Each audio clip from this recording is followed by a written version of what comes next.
Hey anime lovers, welcome to my channel. Today I'm bringing you an insane lineup of must-watch underrated anime series that'll blow your mind, hook you from episode 1, and have you screaming for more. Whether you're into action, romance, or wild fantasy worlds, this list has it all. So sit tight, grab your snacks, and let's dive into the ultimate anime lineup that's sure to level up your watchlist.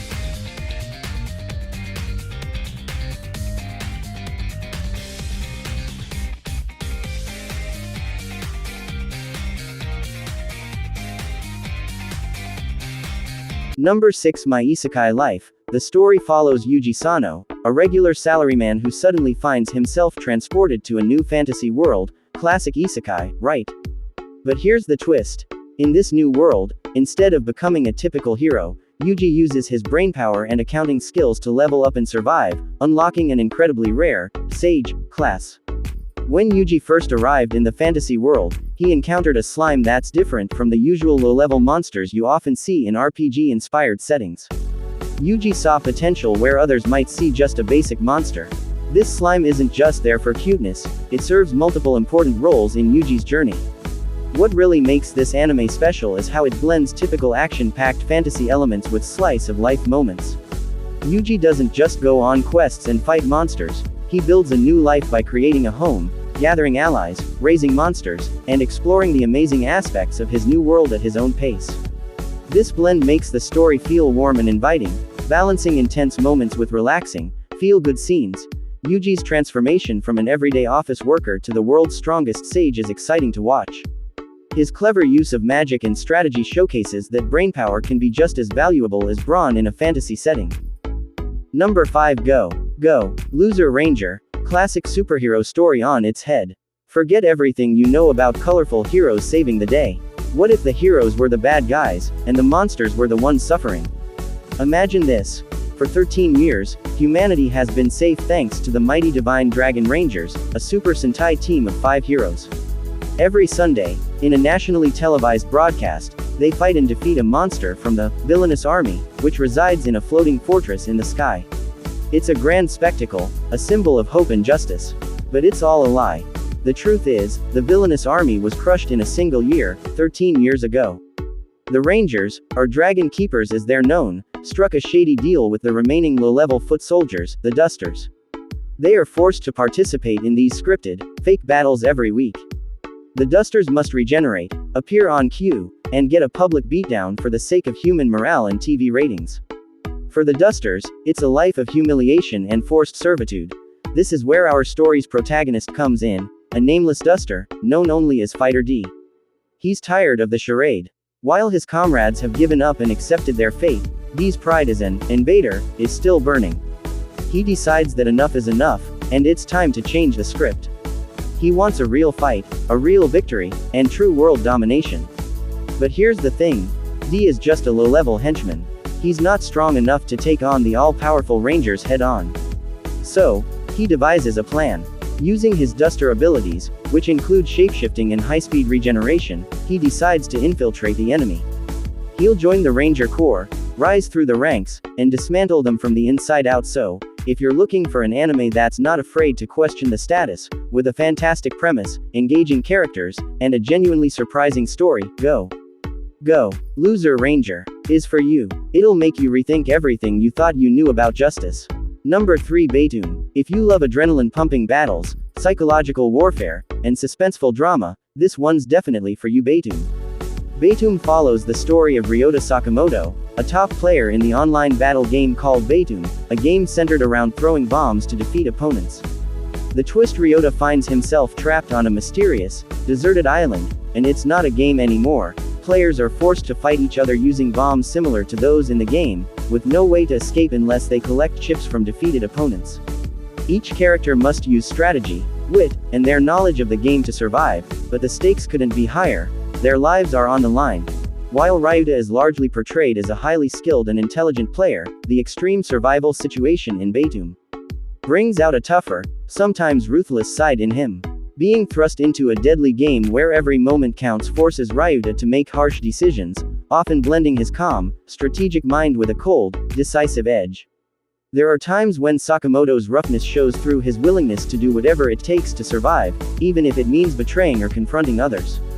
His background as a lone gamer who's been somewhat isolated socially contributes to his bluntness and occasional coldness.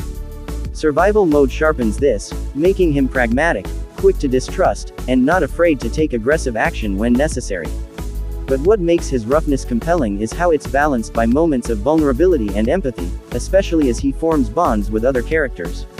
It's clear that the harsh world of Batum pushes him to the edge, but deep down, he's wrestling with maintaining his humanity amid the chaos. These tough moments highlight how survival situations can harden people, and that even the strongest can have cracks beneath the surface.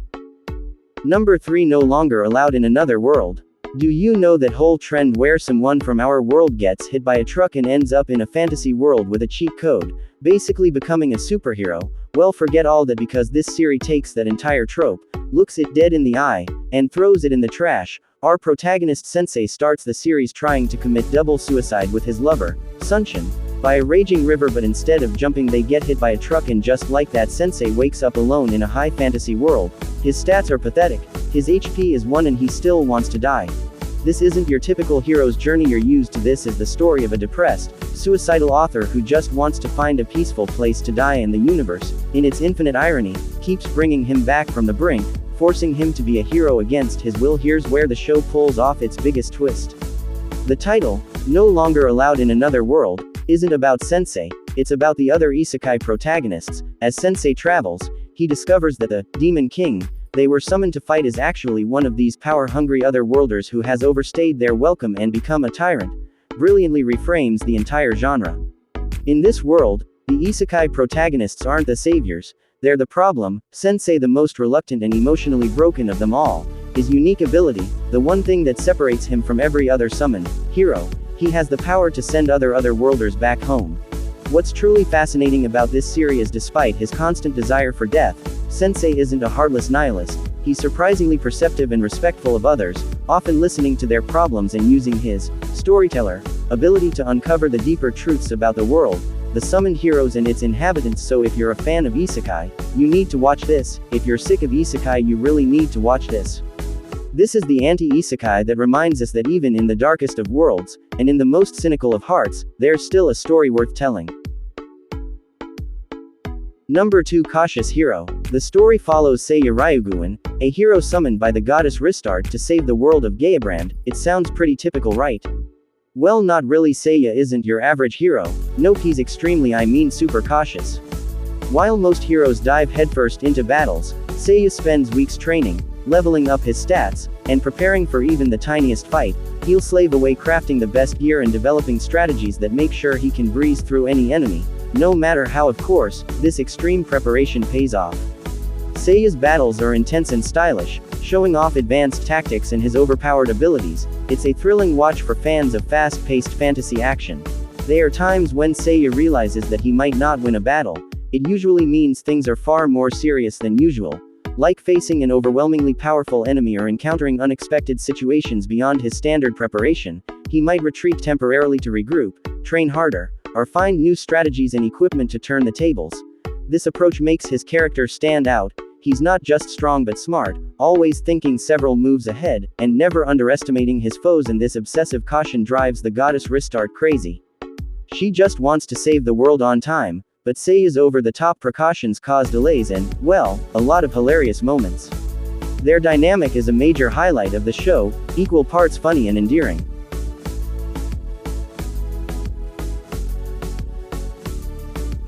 Number 1. Wistoria. Wand and Sword. Okay, so imagine this. You're at a magical academy, a place where wand skills determine your status. But you have one giant problem: you can't use magic. That's the core of our protagonist, Will Surfort. He's a student at the elite Regarden Magical Academy, but he's a total magic-less anomaly. This world is built on magic supremacy, a concept enforced by powerful mages called Magia Vander, who uphold a protective barrier. He faces constant scorn, disrespect from his teachers, and the silent pity of his peers. However, Will wasn't weak. Unlike mages who rely on spells, Will honed his body to an incredible degree to compensate for his perceived weakness. Will's intelligence and tactical genius also contributes. Another factor is that Will has studied magic extensively, giving him a deep understanding of its principles. This knowledge allows him to exploit weaknesses in his opponent's techniques. You may be asking what drives Will to join the magic school and to continue fighting. Well, the main driving force that motivates Will Surfort is the solemn promise he made to his childhood friend, Elfaria. This promise, made when they were children at the orphanage, is to meet her at the top of the Mercedes Collie's tower and see the sunset together. Elfaria is a bit of a slacker, powerful enough to not care, but her affection for Will is genuine. Elfaria ascended the Mercedes Collie's tower when she was still young due to her unparalleled and prodigious magical. In that world there are two main ways for a mage to ascend the Mercedes Collie's tower and earn a place among the elite Magia Vander, which are earned 7,200 credits in each subject in the magical school or show exceptional magic power, but since Will has no magic, so the only way he can ascend the tower is by earning 7,200 credits in each subject to ascend the tower. About the fighting choreography, it's pretty impressive. You can feel the impact of every sword swing and the destructive force of every spell. It's not just motion, it's physics at play. The way Will uses the environment, dodges attacks, and finds openings is genuinely thrilling. This show demonstrates that Will is a skilled swordsman with impressive artistry. Wistoria. Wand and sword might feel like just another magical school story. But it's smarter, more visually impressive, and more emotionally resonant than expected. It's a story about a boy who can't use magic, but it's really a story about what true strength is. Not just power, but intelligence, resolve, and a belief that a promise, kept with a sword, is more powerful than any spell. We reached at the end of our list, guys. If you enjoyed this deep dive, don't forget to hit that like button, subscribe, and ring the bell please so you won't miss any of upcoming anime explorations. Thanks for watching, and until next time, keep enjoying the magic of anime.